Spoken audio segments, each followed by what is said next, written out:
Hello, good afternoon everyone. My recipe for today is all about chili chicken, and then find what is the ingredients and the procedures of this menu. Stay tuned.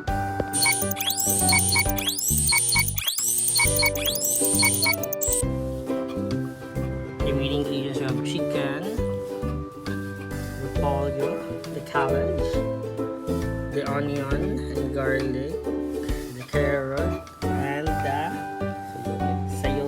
sayote. Okay guys, first, maglagay muna tayo ng mantika, oil, cooking oil, painitin. Ayan, ang isa pa kanina. Ayan, nadadasandok. Ayan. And then, after that, ilagay na natin yung bawang. Bawang and sibuyas. Mainit. Ayan. Bawang sibuyas. And then, antayin natin. Diba ang ganda ng view? Made in Korea.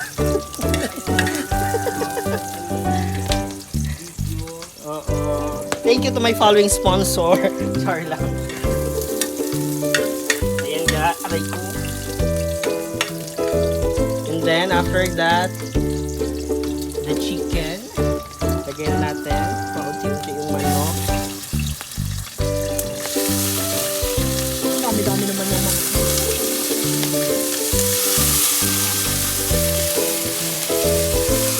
The chicken.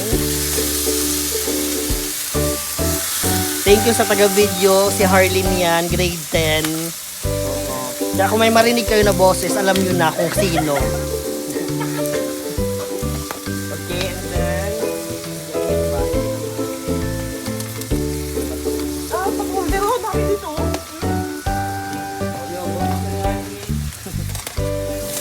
Ay! Ganito tayo, tiis ganda muna ha. Kasi mahal yung gasol. Kaya kahoy-kahoy muna tayo pag may time. Aray ko.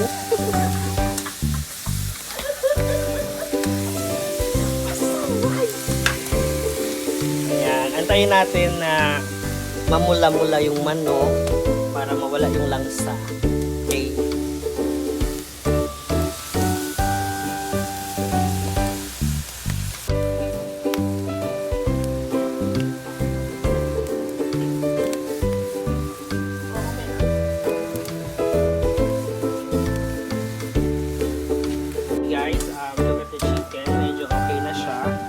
What we're gonna do next, tanggalin na natin na, ayan, this is the chicken now, and then lagay natin dyan, palit na tayo ng malaking kawali for the vegetable, ano ba to? Ayan, parang malaking kawa para sa magandang buhay. And then after that, okay, the chicken will transfer the chicken.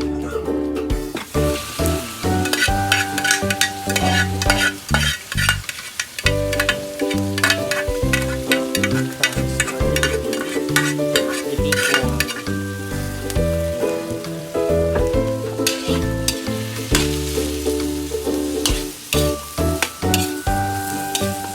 And then we'll wait again.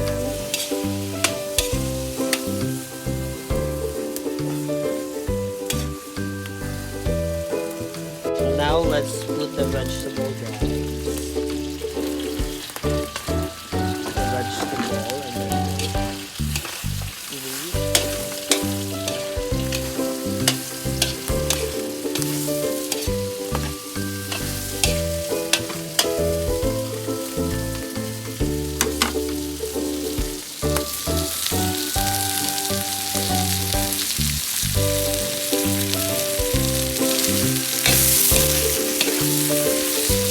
now let's put the cabbage guys.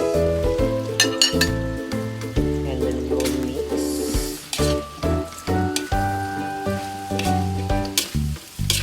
you want more to taste the chili chicken, just visit my restaw at Happy Home.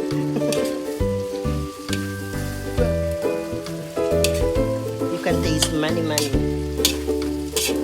kind of dish char.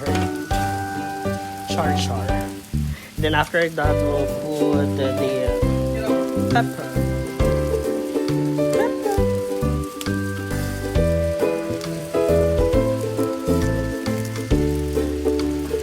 Put the pepper and the stapler.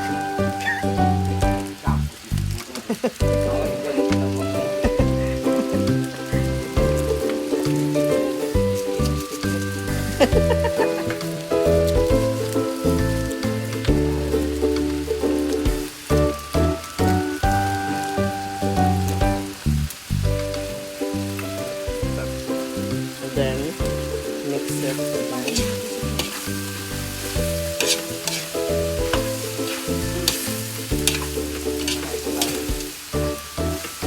Then we'll put a little bit of salt.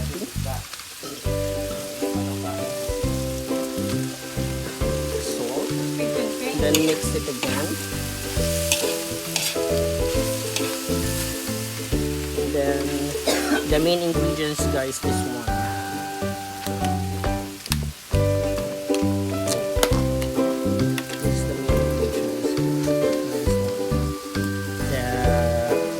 Chili powder.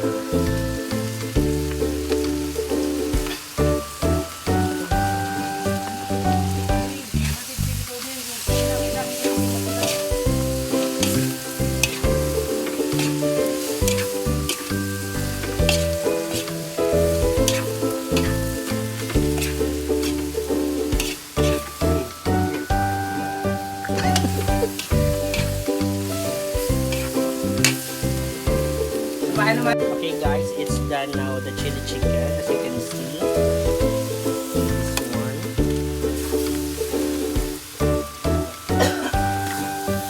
Chili chicken. Okay. This is the chili chicken. Again, this is a reward for your menu for the day. Bye, signing off. Good luck for the next.